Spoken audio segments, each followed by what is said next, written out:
Hey, welcome back. This is Create and Destroy. I'm Jordan Jan. You're listening to a very special in-season series, which breaks down to top 10 questions that I was asked over 2018 from over 5,000 entrepreneurs and intrapreneurs working for themselves and for companies all around the world. These questions have been curated as I've been going around meeting with people, having chats, and these are the top 10. We're up to episode 6. So tune in, guys. This is Create and Destroy.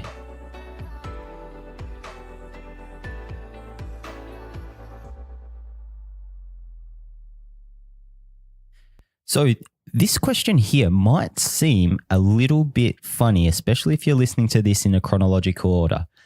Question number 5, the one right before this one, was, can you look at my business plan? And basically the answer from me 9 times out of 10 is a pretty much a hard up no. I just want to see what you've done rather than what you're planning to do. I want to see if your actions are matching up with your intentions and with your vision. So now this one here, I want to make sure that you realize that I'm talking about goal setting now, and I'm not talking about planning. So question number 6. This one here comes from people when they're a little bit lost.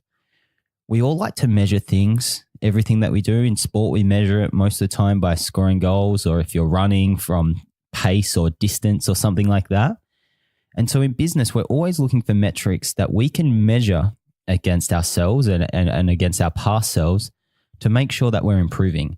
So often somebody will walk into the office, into the studio, and sit down, and they might seem a little bit perplexed and a little bit just lost, to be honest. And I might say, hey man, what's going on? Like, you seem a little lost. And I've heard this so many times this year, and it might not be in these exact words, but what the person is saying is, Geordie, I just don't know what to aim for. I don't know if I'm improving. I don't know if I'm losing momentum, but I need to know how I can set some goals. So the question is simply, I don't know what to aim for, and how can we start measuring things just so I can tell if I'm improving or not. And so I can only share with you how I personally measure this. Now, there's the obvious metric, which is profit, and it's financial.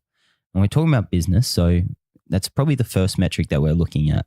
It's really hard, especially when you're starting out. Most likely, you're not going to be turning a profit for a little while. You're going to be working super hard, and it might feel like you're not getting anywhere. So it's important that we have a few other, I guess, metrics or milestones that we can measure against to see if we're improving. So what I personally do is I have 4 pillars, and I'm constantly assessing my decisions based on these next few pillars. The first is financial. Is the work that I'm doing paying me back financially in a dollar sense, and I'm getting money to pay for my lifestyle and for my bills and my rent and food and all that sort of stuff through the work that I'm doing? And that one's really simple. The second is lifestyle. Am I working way too much and I don't have this work-life balance sorted? Am I not enjoying? Am I losing the excitement for the work that I'm doing? And if the answer is no, then I know that there's an imbalance. And then the really important thing there is to measure, is this a short-term imbalance, or have I somehow got myself into a long-term imbalance, which I've been very, very guilty of, especially when running retail and hospitality venues at the same time. That's very, very long hours. The third that I like to measure is not about me. It's about everybody else. I like to measure my impact. And this is really easy. I like to look around and see, maybe on social media or emails and DMs and just conversations from people in the community interacting with what I'm creating. And are they getting something out of it? Are they positively impacted by the work that I'm doing? Now, this isn't about money. This is just about people liking what I'm doing and getting something out of it. And for me, that's immensely valuable, because I want to make sure whatever I'm doing has purpose, and every single thing that I do is based around making people feel better or understand what they're doing a little bit better, or helping them achieve their goals and their purpose. So if I can enable somebody else to do this, then tick, I'm moving forward. And that could just be one person. It doesn't have to be impacting thousands of people. It can be, I just helped Mary or Johnny or Abdul achieve what they wanted to do this week, and that feels good. And then the fourth pillar is all about well-being. I want to make sure that I feel good, I'm sleeping well, and I just basically feel round and whole for what I'm doing. This one here is really hard to measure, but for me personally, I can tell if something's out of whack, if my skin is bad, or if I can't sleep, or if I just feel lethargic and a little bit like a space cadet. I know something's wrong. So I need to come back and I need to reassess what I'm doing and figure out, hang on, has my lifestyle impacted my well-being? Because those two are very related. So I need to readjust. So after I've assessed my output and my inputs and making sure that all of the four pillars, financial, lifestyle, impact, and well-being, are in balance, and sometimes they're not all perfectly in balance, and you need to understand that there's ebbs and flows, and there's yin and yang to everything. So sometimes there'll be no financial reward or income for a long time, depending on the type of work that you're doing. And know that later on you'll be reimbursed for the work that you're currently doing. And so this is where an imbalance will come, and this is where a lot of uncertainty might appear. And so we need to make sure that our ego is in check. And this really took me a long time to figure out, and it's only because of a lot of reading and researching about ego and a lot more well-being things and how our brain works, that I started realizing that our ego always wants more. It doesn't matter where we are. If we're in a very great spot and everything's amazing, you'll find that not for everybody. There's a few people out there that I know that are very content and very balanced in this sense, but I'm not one of them. I find myself always wanting for more and forgetting rather that at one point what I have now I wanted. So this here is called hedonic vulnerability. And so this is when we reach a certain point and we've achieved goals that we have previously set out. We've arrived at that destination and all of a sudden we want something else. Now, this happened to me this year. I bought a new car and it was great and it's all I wanted for a long time. And I got the car and guess what? A week later, I wanted it to be faster and blacker and, all those really materialistic things. And it wasn't until I intentionally went a few days without the car and I thought, you know what, I'm going to go back to the old way. I'm going to walk to that meeting. I'm going to get public transport and Ubers and do it the old way, just so I can remember how lucky I am for what I have and how much I wanted that thing that I have now. And for me, that was a way to rebalance myself and to go, Jordan, you're being a dickhead, mate. Just chill out. Everything's cool. You don't need anything else. You're totally fine. And so from that, I've kind of devised 4 questions that measure against my 4 pillars of, well-being. And so I'm always looking at these questions. My first is, do I have enough to live? And that there's about financial. Am I okay? Can I pay rent? Can I pay for my lifestyle? And I want to make sure that my lifestyle is always modest. I like to live beneath my means. And if the answer to that is yes, I have enough to live. And for 99% of us, this question is going to always be a yes. And it's a way for us to reassess and go, hang on, man, you're going to be fine. You're just being a little bit greedy and you're measuring yourself against the wrong types of people. Maybe you're on social media and you're looking at the people with the flashy cars and the watches and all those sorts of things and going, fuck, that's what I want. Why don't I have that? And realizing, hang on, your watch is fine and your car's fine. You don't need that. It does the same thing.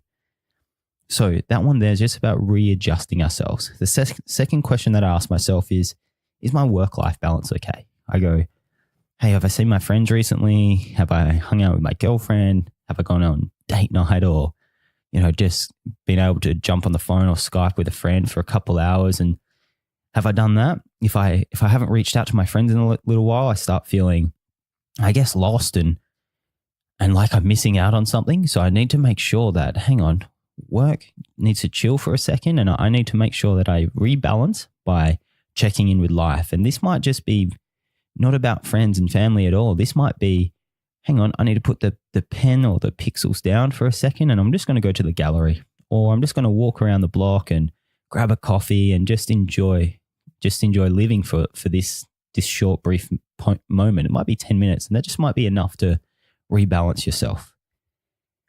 The third question I ask myself is, do people like or value what I do? Or are people engaging and liking what I do? If the answer is no, then if people aren't liking what I'm doing and then nobody's getting value out of it, well then, geez, maybe I have to reassess what I'm doing, because I really want to help people. I want to make sure that people out there are getting value out of my experiences or my knowledge or my artwork or design or whatever it is. I want to make sure that I'm helping other people or organizations achieve what they need to.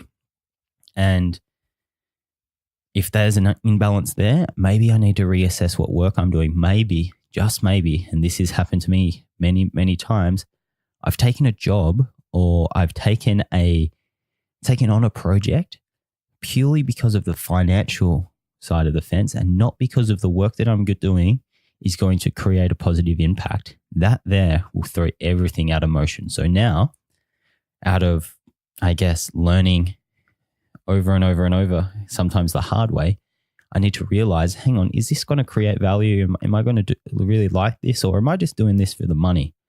Because if it's for the money, then it's really quickly going to unravel. I'd almost prefer to do jobs for no money if it creates huge impact and find another way to get paid rather than the latter.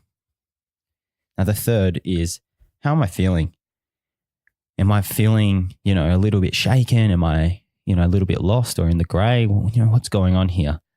And again, I try to borrow from many different methodologies and ideologies globally. And one that I always return to is Stoicism. And the Stoics and Marcus Aurelius used to, this is thousands of years ago, he made famous the term negative visualization. It was in Latin, it wasn't in English. But basically, negative visualization is picturing something horrible happening. So this might be picturing your life without your loved ones, without your friends, and tragically somebody leaving this earth or dying, or picturing everything that you have or you've worked for going away. And that there, if you can really picture that there should be enough to go, oh my God, I'm so lucky. Everything is really, really great, actually. My ego's getting in the way and I'm really, really lost for no apparent reason. And by using negative visualization and picturing something really bad happening, it might just bring you back to the present, bring you back to the moment, and realize how lucky you are to be, born where you're born, listening to a podcast. That's, self-learning. You've got the internet, food, clean water, all these things. You got loved ones around you. You're probably living in a great place that you love, and all these things add up to realigning yourself and making yourself realize that you're pretty damn lucky and everything's going to be all right. Doesn't matter how bad it is, there's always somebody out there far worse off than you. So that's my 10 tips. Nope, that's my 4 tips on how to aim for something and how to set up pillars that I can measure myself against. And that brings us to the end of question 6 from the top 10 questions asked in 2018. I'm Jordan Jan. You're listening to Create and Destroy from Roshambo Studios. Up next, question 7, all about creativity, actually. I'm going to love this one. So thanks for listening, guys. As always, reach out with any questions. You will always find my details floating on the internet. I'm sure you'll find it. You found the podcast, so you can find me. Awesome. Thanks, guys.